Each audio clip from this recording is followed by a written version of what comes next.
आने वाले हैं क्लॉक। तो पढ़ के जाइएगा, एनटीपीसी के एग्जाम में, सीबीटी 2 में भी पूछेगा और रेलवे के एग्जाम में भाई सब में पूछता है, तो याद रहे ग्रुप डी में भी आएगा।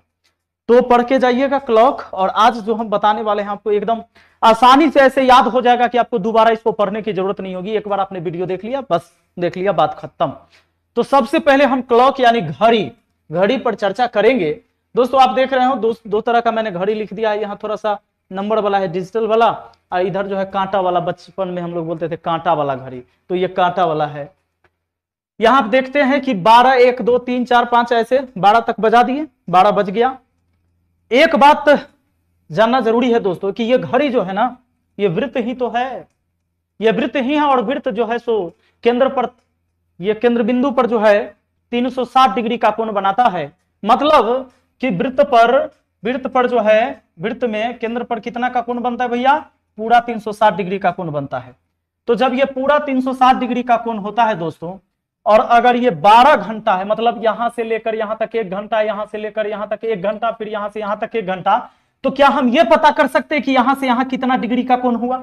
बिल्कुल पता कर सकते हैं, क्योंकि टोटल जब 360 डिग्री है तब प्रत्येक दूगो समय के बीच में, यानी दूगो घंटा के बीच में, 1 से 2 के बीच में कितना डिग्री का कोण है?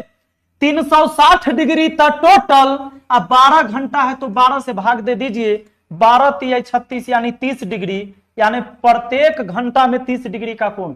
यहां से मतलब यहां से यहां तक अगर सुई चल जाती है, इस सामने से यहां तक, यहां से यहां तक, यानी कि ये जो कोण केंद्र पर बन जाएगा वो बन जाएगा कितना डिग्री का? 30 डिग्री का। ये बात आपको समझ में आ गया होगा। मान लो एक कांटा यहां और एक कांटा यहां पर रहे, यानी यहां कोण कितना बन जाएगा हमारा? 30 डिग्री। और ऐसा ऐसा 12 बार होगा ना? सिंपल समझो, सिंपल समझो, ये 12 बार होगा। आ जाओ, ये सारे 30 हो जाएंगे, और 12 बार तो 30 गुना 12, 30 डिग्री गुना 12, तो 12 3 36, 360 डिग्री टोटल हो गया। मुझे लगता है कि आपको आसानी से यह बात समझ में आ रहा होगा। तो दोस्तों जरा हम यहां समझते हैं कि अगर मान लीजिए ये 3 बजता है, 3, तो 3 बजे 90 डिग्री का यहां पर कोण हो जाता है, क्योंकि ये सीधा मान लो 6 पर आया और फिर इधर थोड़ा सा टेढ़ा ये बन गया है। 9 को मैं इधर घसका के ऊपर लिख देता हूं, है ना? अगर मान लो यहाँ 9 रहता और थोड़ा सा 10 को और ऊपर ले जाते हैं, ठीक, तो ये सीधा जो है से 4 भाग में बांट दिया इसको, और 90 90 90 90 90 चौका 360। अब ये 90 डिग्री का कोण हो गया यहाँ पर, यहाँ भी 90, यहाँ भी 90, यहाँ भी 90। 90 डिग्री का कोण कै बजे? 3 बजे। तो 3 बजे अगर आपसे पूछा जाए कि कितने डिग्री का कोण होता है, तो ये तो आप समझ गए, लेकिन इसके लिए फॉर्मूला भी है बनाने का, कि कैसे हम फॉर्मूला से इसको बना सकते हैं। तो इसके लिए फॉर्मूला आपको लिखना होगा क्या? यहां लिखना होगा 60/11 मिनट से गुना माइनस घंटा गुना 30। बस ये आ जाएगा आपका एंगल यानी कोण आ जाएगा। तो यहाँ 60/11 मिनट, तो मिनट का चर्चा नहीं हुई, 3 बजे हम निकाल रहे हैं, तो 3 बजे सीधा बोल रहे हैं, 3 बज के 2 मिनट, 4 मिनट, 5 मिनट, 10 मिनट नहीं कह रहे हम, तो मिनट हो गया 0, माइनस घंटा कितना? 3 गुना 30, तो ये तो हो गया आपका 0 माइनस 30 कितना हुआ? 90, यानी 90 डिग्री का कोण, ये क्या है? माइनस, यानी 90 डिग्री का कोण हो रहा है किसके किसके बीच में? मिनट और घंटे की सुई के बीच में। अच्छा एक बात ध्यान देना है, मिनट और घंटे की सुई के बीच हो रहा है, मिनट और घंटे, ये जानना जरूरी है, मिनट और घंटे के सुई के बीच। और यही मिनट के जगह, ध्यान दीजिएगा, यही मिनट के जगह घंटा और घंटा के जगह मिनट रहेगा, तो इसका अर्थ बदल जाएगा। यहां घंटा और मिनट के बीच नहीं है, मिनट और घंटा के बीच 90 डिग्री का कोण, मतलब मिनट पहले हो घंटा बाद में हो तब मिनट और घंटा कहिएगा।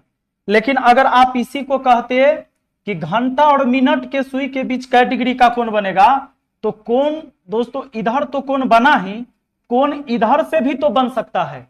तो ये हुआ घंटा और मिनट के सुई के बीच, मतलब घंटा से हम किसके तरफ जा रहे हैं? मिनट के तरफ, और यहाँ कहां से कहां गए हैं, मिनट से हम घंटा की तरफ गए हैं, तब ये ठीक है 90 डिग्री। लेकिन इसी सवाल में रहता कि 3 बजे घंटा और मिनट के सुई के बीच कितने डिग्री का कोण होगा, तो ये माइनस में जो 90 आया ना, इसको आप पूरा 360 में से घटा लेते, 360 में से माइनस कर देते 90, तो 270 डिग्री आपका हो जाता। यानी इधर का कोण तब पूछा जाता आपसे कि 270 डिग्री, आप इसको आंसर कहते।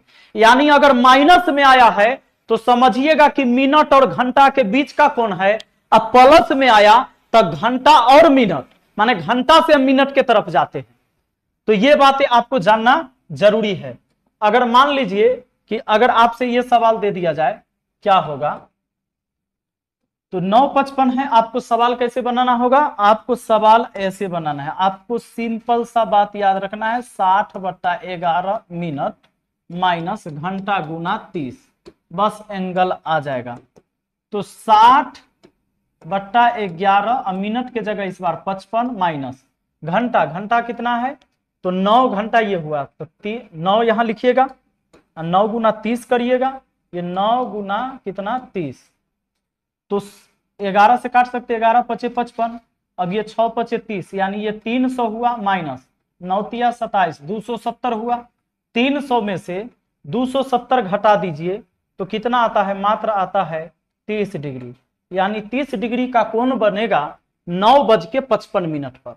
9:55 पर कितने डिग्री का कोण बनेगा, तो 30 डिग्री का कोण बनेगा। दोस्तों अगर कभी माइनस में आता है तो वो समझिएगा कि ये मिनट से घंटा की तरफ जाने पर होगा।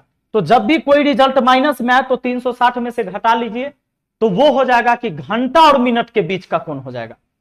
तो इस बात को ध्यान रखना। ई आया, ई प्लस में आया था, यानी घंटा और मिनट के बीच आया था, लेकिन इसी सवाल में ये माइनस में आता हमारा रिजल्ट। तो सवाल तो पूछा था घंटा और मिनट के बीच, लेकिन यानी कि घंटा के तरफ से काटा जा रहा है मिनट के तरफ, वो वाला कोण सही है 30 डिग्री। लेकिन ये रिजल्ट अगर माइनस में आता तो ये मिनट से घंटा के तरफ वाला होता, और उस समय 360 में से 30 हम घटा लेते, तब होता हमारा सही आंसर। क्योंकि याद रख